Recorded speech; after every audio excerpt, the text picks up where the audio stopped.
Welcome in everybody to ZB's Horsepower Talk. As always, I'm ZB Zach Brown. Joined with me as always is former 410 Sprint Car crew chief and mechanic, my dad, Jeff Brown. Little later getting this out this week, but we have a lot of stuff to go over. Obviously, two of the final four are locked into Phoenix. Surprisingly, Chase Briscoe is in the final four in the running for the championship. Three of the four Joe Gibbs right now are in as the points are playing out, but Martinsville is a whole different beast. It is the biggest stuff on the line with the smallest track. Martinsville is really, really awesome. Been there in person a couple times. So much history there. I really enjoy this being the final cutoff race that they do. There's a lot of stuff that has happened in every single race, every single year. So much stakes on the line.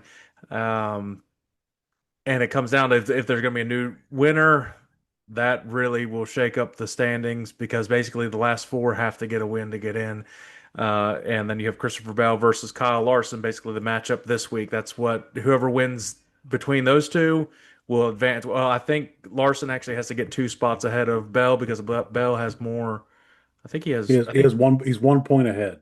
yeah, and I think Bell has the tiebreaker, but I'd have to double I check. wouldn't think so. Larson got second at Vegas.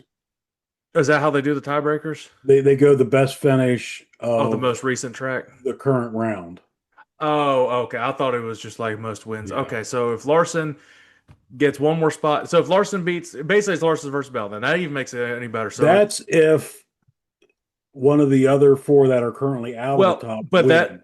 they can't rely on that. So they can't Right. rely on Yeah, I them think you're not going to see winning. a battle between those. And I know we always go over Talladega. Talladega was its own thing. Kyle Larson actually had his shot to win Talladega. We're already moved on halfway past the week, so Yeah, it's time to move on to Martinsville. But I mean, Talladega was really good, and I expected it to be a pretty good race. A lot of stuff on the line. Fuel mileage played a huge factor. Miscalculations cost Larson that race. yeah, that was Larson had his surprising. well, I don't know if it cost him in the actual race, but he had his best shot that he's ever had at one of those. And luckily, with Byron crashing at the Tri-Oval, all of that kind of helped Larson be in the position where he is now.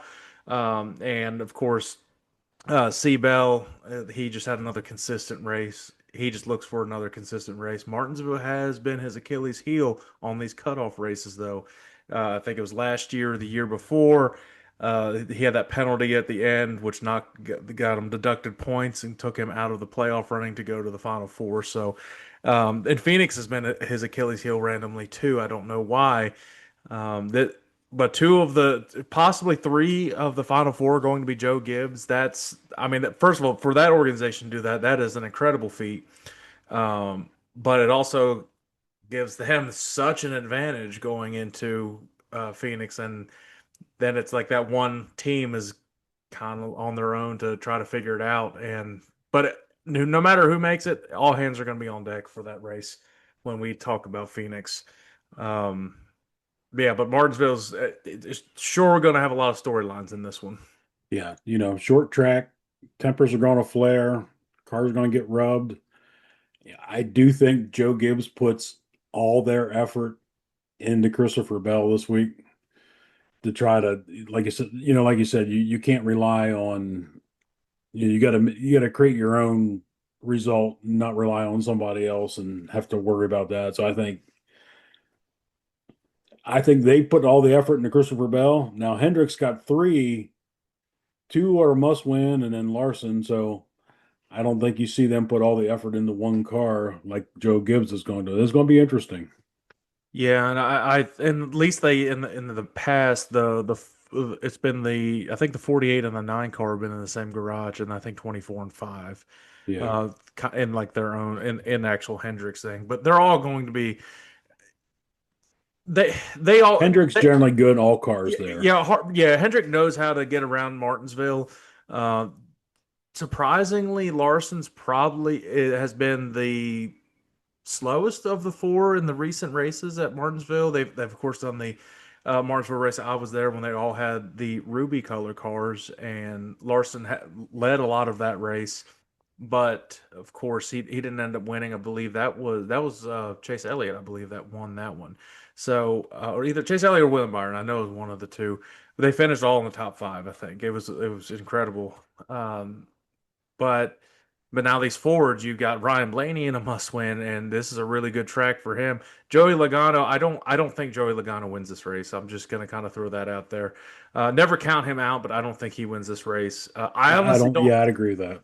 And I'll be honest, this hasn't been a great track for Ryan Blaney. He can get around it. I don't think the Penske's are just that good at Mm. Martinsville to propel them into Well, the he championship. was it last year? Was it championship year? He won Martinsville to get into the Final Four, so he can do it. Yeah, it's just a lot of stuff. A lot of stuff's got to happen. It'll be interesting. The biggest question going into Martinsville is who's going to wreck each other to get the win. That Yeah. most of these drivers are pretty clean with each other. I Denny's already locked in. That's one I would see dump somebody. Joey Logano very well could dump somebody to win. But I think I think it relatively will be a clean-ish Martinsville race.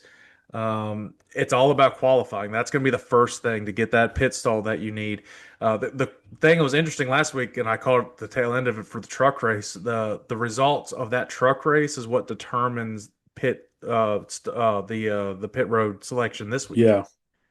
So that was kind of interesting to see. Um, but I don't think Martinsville's built for like a championship race, but I think this is dang Yeah. near as close as a championship race you can get. It'll be good. It's a great little track.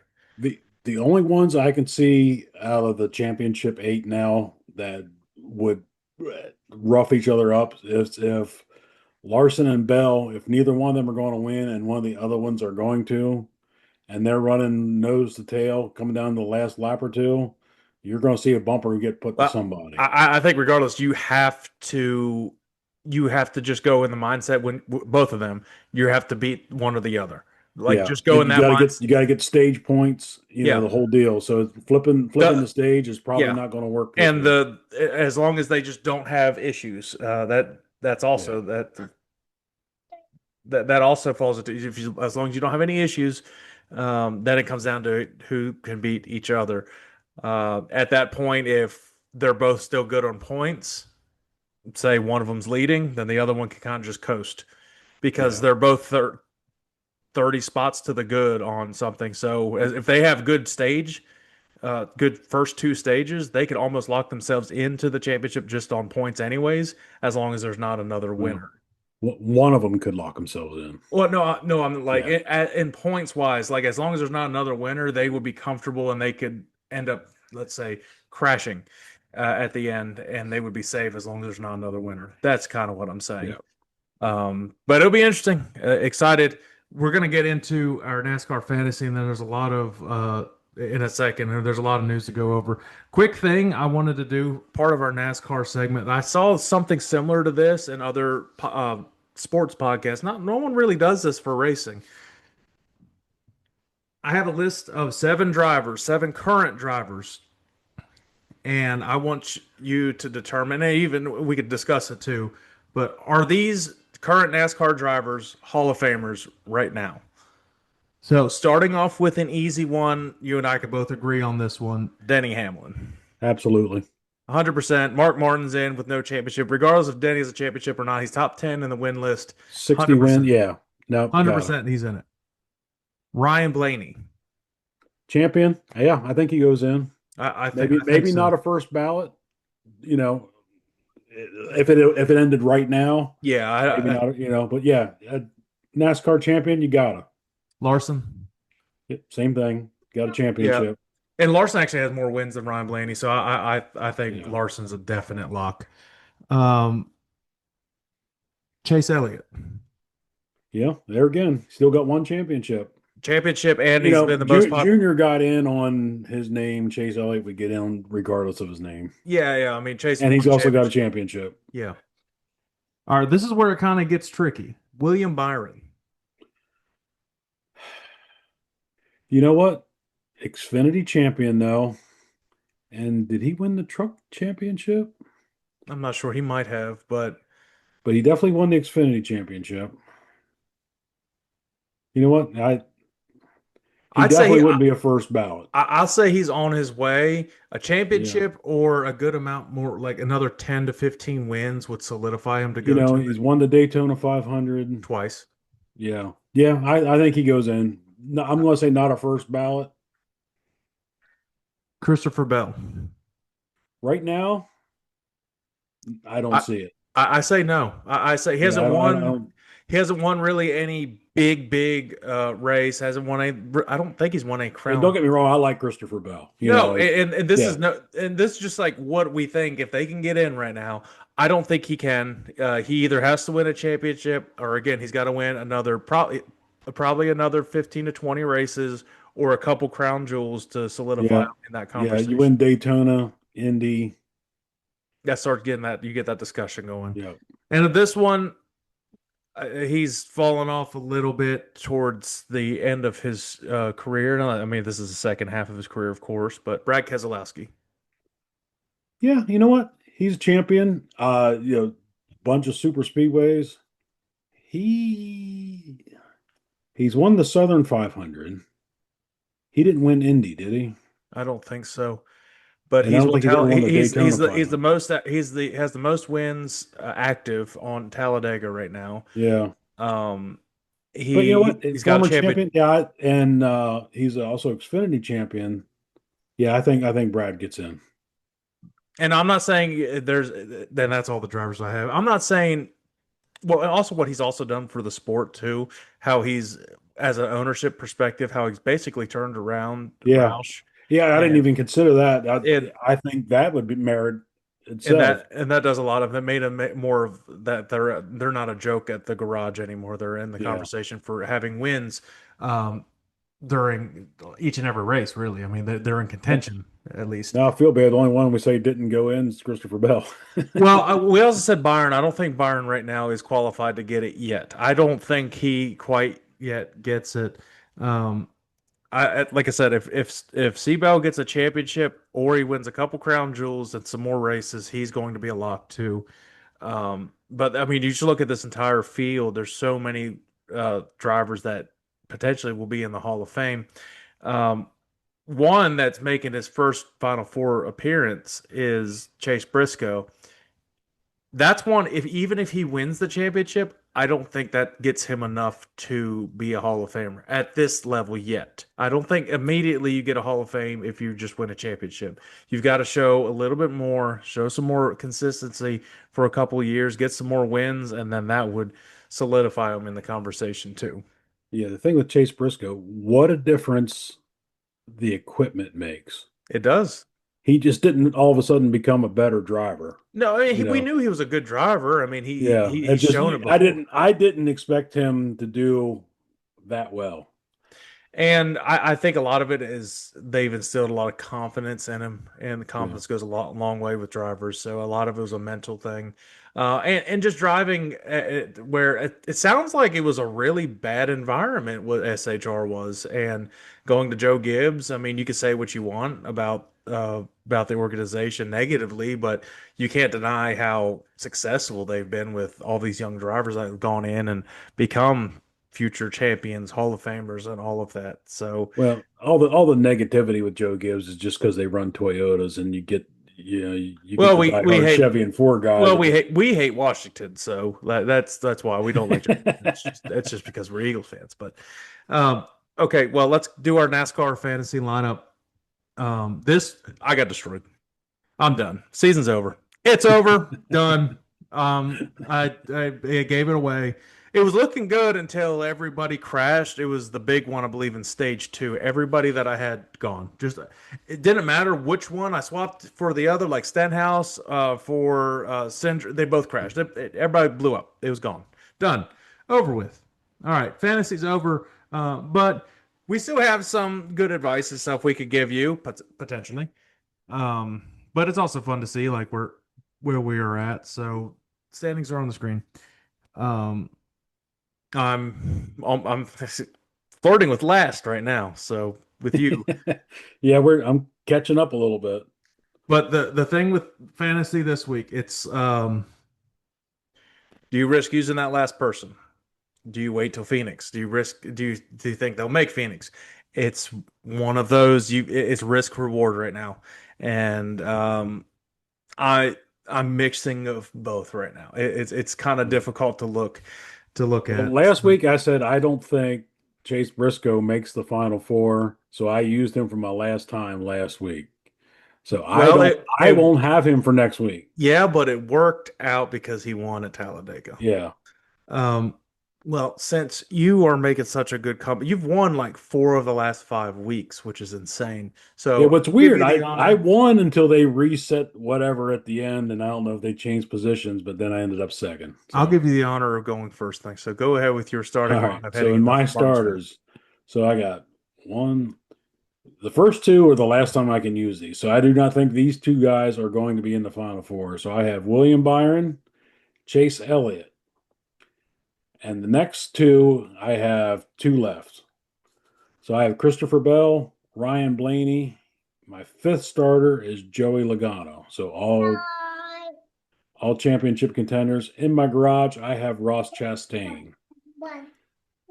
So in my feature matchups, this is a tough one. Christopher Bell versus Kyle Larson. I This is do what have Kyle Larson. this is the storyline. Ryan Blaney versus Joey Logano. I have Ryan Blaney on that one. If you notice, they're all teammates on this thing. Chase Elliott versus William Byron.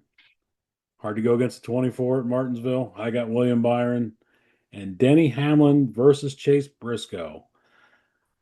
I think Denny Hamlin's got this one. I think Chase Briscoe probably has more concentration on Phoenix, where Denny's already locked in for a couple weeks. Denny's really good in Virginia.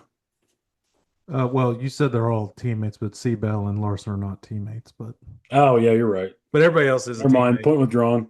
But that is again, that will they need to have a separate tracker of itself. They need to have Larson versus Christopher Bell and where everybody else is standing Yeah. because that's literally what it's going to come down to for at least one of them, if not both of them on points. The best thing that both of them can have happen is Denny Hamlin wins at Martinsville. Yeah, So that's Denny Hamlin or Chase Briscoe yeah, that's or or any non-playoff driver. yep. So and that kind of I do have a non-playoff driver in this in my matchup. So for mine, I actually can use this a couple times. I barely use them. So Chase Elliott, I have in. It's hard to go against Hendrick at Martinsville. William Byron. So if either one moves on, I do still have a use for them. I got Joey Logano in this. I can only use Ryan Blaney once, and if Ryan Blaney makes Phoenix, I am saving him for Phoenix. The Fords of Phoenix are good. Chase Briscoe, I'm using him. Toyota's at Martinsville. I think he'll still be solid using Denny Hamlin's notes. And I have Kyle Larson. It's the last time I can use Larson, but they've got to go for broke right now, so they got to go for it. And in my garage, I have Ross Chastain. Remember, that's where the Hale Melon came from, so Which he they can't do just it, put that obviously. wall inside Trackhouse building I saw on Yeah, Facebook today. yeah. So we'll see if he can at least make a decent run there. At least he's in my garage. Christopher Bell versus Kyle Larson. We're good. We're exactly the same on the matchups, except I have Christopher Bell. You ain't seeing me jinx shit this week. I have Joey Logano versus Ryan Blaney. I have Blaney over Logano. Blaney's just better at Martinsville. Chase Elliott versus William Byron. I have William Byron there. And Denny Hamlin over Chase Briscoe because I'm not going against Denny Hamlin at Martinsville. Hot pick is to have Ryan Blaney. Yes, you were right. He locked himself in last year, I think. Let's see. It doesn't say. He won the last two Martinsville playoff races, so he did both times. Oh, okay. Hot picks Kyle Larson. He's a solid pick to have Martinsville. Does he have a Martinsville win? Does he have a grandfather Yes. clock? Okay. Yeah. So I Uh, have Larson one more time. So pre Yeah, well, again, I'm uh not jinxing anything. If this is what it takes, that's fine. I It says avoid Tyler Reddick, avoid Chris Buescher, and the sleeper could be Chase Briscoe, and that I agree with the sleeper. yeah, you can't really call him a sleeper anymore. Yeah, well, the sleeper then he just hasn't been good there, but this is also his first year in Joe Gibbs, so Yeah. they're Joe Gibbs, their cars are going to be good. They're going to be set up really well. But Denny just has. a knack to get around Martinsville. I don't know what it is. Yeah. Now it's time to give our picks to win at Martinsville. You go ahead with your race winning pick. And who do you think locks himself into the championship for? Three Joe Gibbs cars get locked in this week. Christopher Bell wins at Martinsville. Larson gets in on points. All right. Well, Mom's pick is Ryan Blaney. that could be three So in a that's row going to for be a Ryan. shakeup in the points there. That would. I think it comes down to Larson and Bell for the final spot. I think a new winner comes out of this. I'm going with your logic that you've said every single time they come to Martinsville. The 24 at Martinsville, Hendrick Motorsports at Martinsville, William Byron to win, lock himself into Phoenix. Who gets in on points? I'm not saying anything. I don't know because it is too close to call between those two. I think it's going to be an incredible race, but my race winning pick is William Byron. Okay. All right. That's going to be some good. It's going to be good this weekend. Of course, I got to work on Sunday, but luckily I don't work until nighttime, so I'll get to see the majority of the race. And everybody can leave me alone for the first hour of work while they finish up the race. And so the news this week, the biggest news in the sprint car world, this is where we're heading to, is sprint car. And we'll wrap it up. Brad Sweet has announced his retirement from full-time sprint car racing. Probably will race some of the big races every now and then. I bet you'll see him race some stuff. But he officially announced his retirement. Obviously, beyond Hall of Fame career, no question. He'll be in as soon as he's eligible to get into Knoxville. Just awesome, very very humble driver, very well respected driver in the garage. I think it was kind of a shock. I didn't really expect him to go out, but obviously he has high. He can focus on the high limit Well, he also administrative. bought NARC series out west. Okay, so he's got a lot of stuff on his And I plate right now. think he owns is it Tulare out there that he owns? One of the racetracks that he owns. He So, definitely owns he's one, a promoter, track owner, owns two series. Yeah, I mean, if you're going to step away, I mean, now's probably the and time to go. he's got young kids. He had his little Yeah, girl up there with him. So I mean, there's nothing more he can prove. He's done everything you can imagine. So I don't. He hasn't won Knoxville National though. He has. So he's done literally everything. yeah, So he's won World of Outlaws. He's won High Limit. Speaking of High Limit champion, Rico Abreu wins the championship in High Limit, which is a yeah, surprise to no one because he's an incredible driver. He and Brent, I think it was him and Brent Marks. It came down to, if I'm not mistaken, possibly. Oh no, it was Reitzel. yeah. Was it Yeah, Reitzel? yeah. Yeah, And yeah. I then think Brett Marks was third. yeah. So another great season in High Limit. But real quick, this is also kind of a game, but also kind of like a yeah. Let's see who we might think. Who do you think replaces Brad Sweet if they do replace anybody in his car? There's some free agents here, and let me know if you think it'll be a good fit. So there's three free agents, so to speak, that could drive this car, whether it be World of Outlaws or High Limit. The one I'm going to give you first, Gio Scelzi. I don't think Gio goes to the 49. And I have in my mind who, if I was a 49, I would pick, but Well, I got a couple more. Guy that we had on the show. He's not affiliated with anybody. He's got a small team. They could make an offer. Ryan Timms. yeah, I don't see Ryan Timms going. I still think he stays I where think he he is. stays where he's at. These are the three best free agents I think that are out there right now. Yeah, And number one, I think this would be they need to make the call. Sheldon Haudenschild. yeah.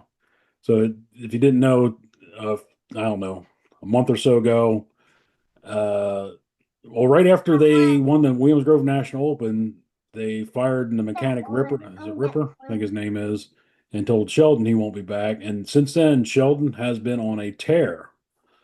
So, yeah, in my mind, the best available driver right now, and if they want to, the 49 might not even run full time. I'm sure Sheldon wants to run full time. I would make the call to Sheldon Haudenschild. You know, people saying to pair him up with Ripper again. I think I would give him a new mechanic. Just fresh For a start, start. new, the whole deal. And high limit's a shorter schedule, so it would not be a bad idea for them to just race in high limit. I think they would want Brad Sweet's car to still race in high limit. Brad Sweet owns high limit. So Sheldon going to high limit, I think But would it's be it's pretty Casey good. Kane's car, so Yeah, but Casey's going to be in high, he still races high limit. So yeah, I, I think that is the best option for any opening for a team to take is Sheldon Haudenschild out of all this. Of course, I would want somebody to pick up Ryan Timms, and everybody people should be making calls. I just don't think he is ready to make yeah. that jump. He's really loyal to his team. Now, if they made an offer where like, hey, we will fund and do all this stuff, you just put our team name on your side. You can keep all your Which is people with you. what I kind of think Tony Stewart did with Rico. I think Yes. it's Rico's whole team. So if that's kind of without how they would do with Tim's, that would be an option. But I mean, as a 19-year-old, he's got the most upside right now. I mean, Yeah, Sheldon's not old, but I'm just no. Just in a surprising move, if you didn't hear, Spencer Baston has been named driver of the 17 car that Sheldon's leaving, which slight surprise in my mind, you know. um, whoever But he, sponsors go to. he's another young driver. Maybe they figure they can get him to develop, or. Yep. And here's a long shot for one of these. I don't think it would happen. Anthony Macri. His name keeps coming up. He's starting to win, but he gets away from his family car. He just does not do as good. Yeah, whether it's a mental thing or whatever it may Yeah. be, I no, I think they're doing too well right now to move away. And they have that massive amount of funding because that business does really well. So they've got funding. If you've ever seen their rig, yeah, it does pretty good. Yeah. I think that does it for this week. A big weekend for NASCAR heading up there, and you've got two junior motorsports already locked in Xfinity. The truck championship's already been settled. Corey Haim's going to win that, so let's not even worry about that. But it'll be interesting who ends up making it from Martinsville because Raja Caruso got a really good shot to make it as well. So a lot of big stuff happening at Martinsville this weekend. Excited to see what shakes up. And we will see you guys next week as we head into Phoenix and predict all that. Yeah, it's going to be an interesting weekend racing this week. All right. We'll see everybody next week. All right, bye, everybody.